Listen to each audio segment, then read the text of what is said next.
Hello guys, this is Sanjana Parihar, an intern at Lexis and Company, and I'm pursuing BA LLB. This is my first year, and I'm a student at Shulini University. So today's video would be about an article that I read recently, A Limited Victory. It's about UAPA law, and it's about the judgment of the Delhi High Court granted the bail to three activists who have been in jail for over a year without trial for their alleged roles in 2020 Delhi riots. Now, the judgment assumes significance because the charges were under Unlawful Activities Prevention Act (UAPA) of 1967. UAPA is criticized by the civil society as antithetical to constitutional freedom to dissent, rule of law, and fair trial. The Delhi High Court judgment is a step to the right direction, but there are many issues associated with UAPA. Now, what is this particular law? Let's learn about that first. Okay. Originally enacted in 1967, the UAPA was amended to be modeled as an anti-terror law of 2004 and 2008.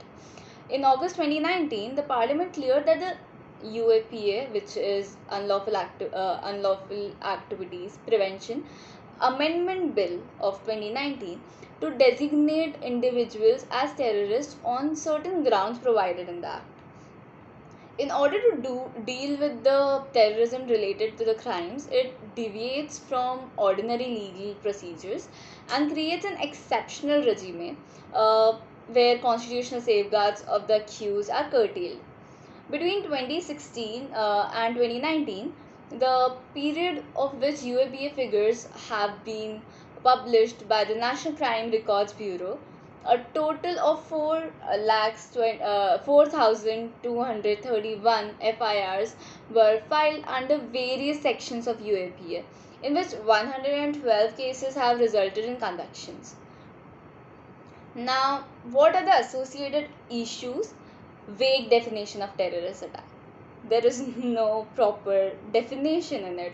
Definition of terrorist act under UAPA substantially differs from the definition promoted by the UN special rapporteurs of protection of human rights and fundamental freedoms while countering the terrorism. According to special rapporteur to call an offence a terrorist act, three elements must be cumulatively present. A means used must be deadly. The intent behind the act must be to cause fear amongst the population or to compel a government or international organization to do or refrain from doing something, and the aim must be to further an ideological goal. And whereas UAPA, on the other hand, offers an overboard and ambiguous definition of terrorist act, which includes the death of or injuries to any person, damage to any property, etc. Now, this is a vague definition, right? Denial of bail. This is another problem that we are facing with this particular UAPA law. Pendency of trials. Given the state of justice delivery system in India, the rate of pendency at the level of the trial is at like average of 95.5%. This means that the trials are completed every year in less than 5% cases, signifying the reason for long years of under trial imprisonment. The next problem is state overreach.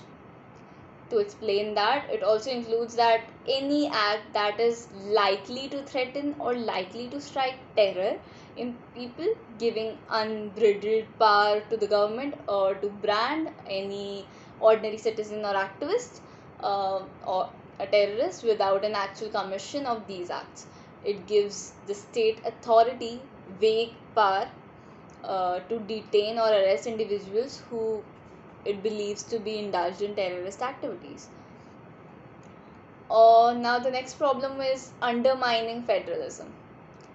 What can we talk about that? Some experts feel that it is against the federal structure since it neglects the authority of the state police in terrorism cases, given the police is the state subject under 7th schedule of the Indian Constitution. Now, what is the significance of this judgment? I mean, why is it important, right? Limiting scope. The court's judgment notes that as a UAPA